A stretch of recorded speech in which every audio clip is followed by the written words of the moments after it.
Hello, I've been on holiday. You probably know this already. There is a video of my holiday, just little montage clips, you know, music, blah, thing on my other channel. I'll link to it down below, so if you feel like taking a look at that, do feel free. Anyway, slightly connected to this. Every once in a while, you come across someone who is just exceptionally generous.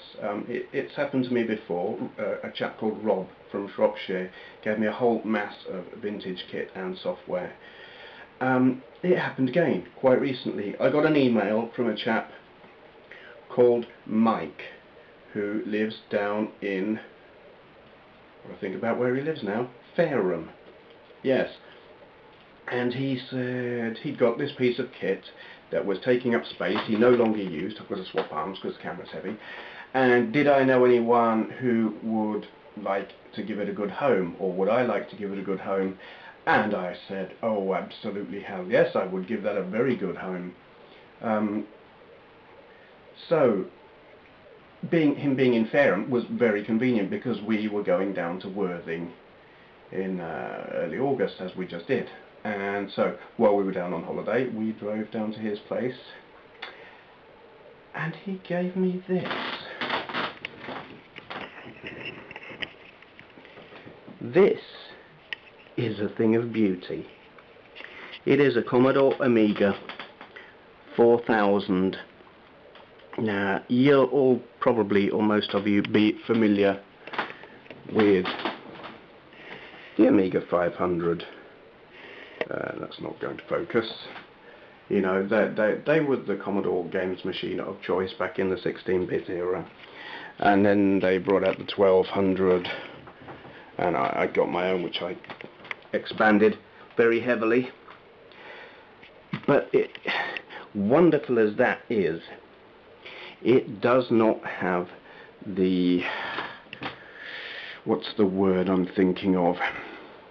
It just isn't a 4000. This has a monster CPU, but it's held back by one thing, which is the bus board. This only uses Zorro 2. This has Zorro 3, which means in expandability terms, it can do an a lot more effectively. So it's just, I am so chuffed. I have plans for this. Also nice is it's got a multi-sync monitor with it, which means it can run in double power mode, so you can run high resolution 640 by 512 and no interlace flicker. And I've run it and it's beautiful. I have never seen an Amiga display look so nice. I don't know if that will display on the camera. I will have to find out fairly soon. But there's more, because it's not just this wonderful piece of hardware, and it is nicely kitted out. We've got an extra disk drive in there and a CD-ROM drive as well, which were not standard equipment, and a trackball, which I'm getting used to because I'm using a mouse. But there's more. Get a load of this, because Mike gave me, well, basically his whole Amiga collection. Joysticks, many joysticks. I recall seeing some of these back in the day. I think that was called a zip stick, but I could be wrong. I have seen these. These two I'm not familiar with.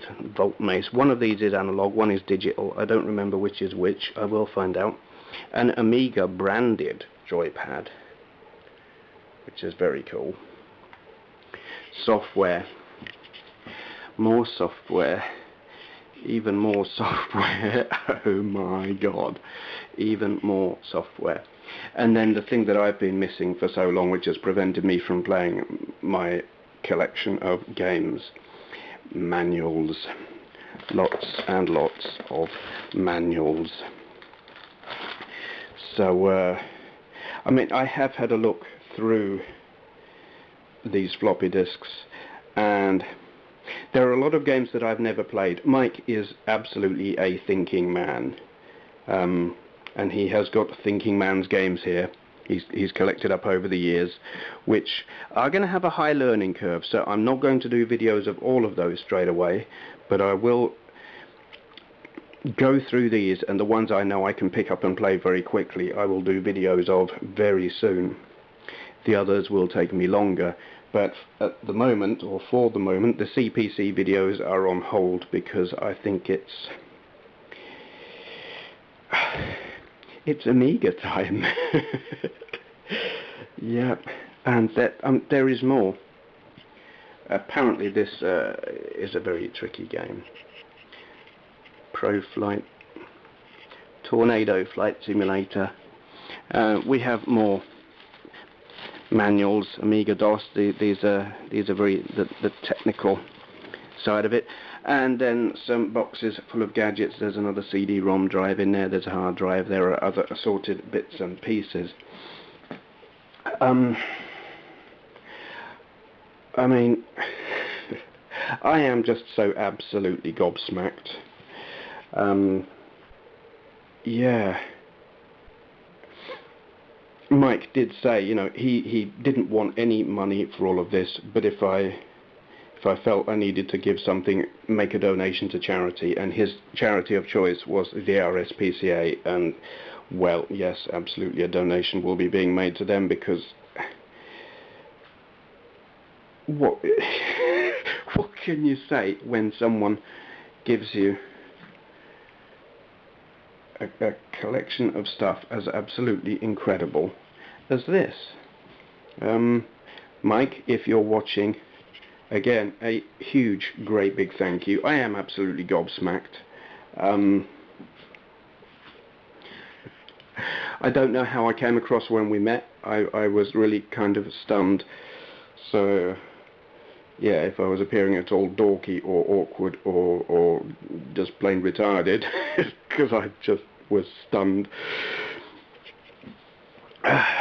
Yes, so, I mean, words fail me again, you see. Here we go. I don't know what to say. I am so completely gobsmacked by the absolute awesomeness. So I'll just shut up rambling. Expect lots of Amiga videos in the near future. And another huge, great big thank you to Mike. This and videos of other retro games in my collection and a video of my console and computer collection can be found on my YouTube channel, along with a link to my website retrogamingcollector.com. So take a look at that if you've got nothing better to do. Thank you for watching.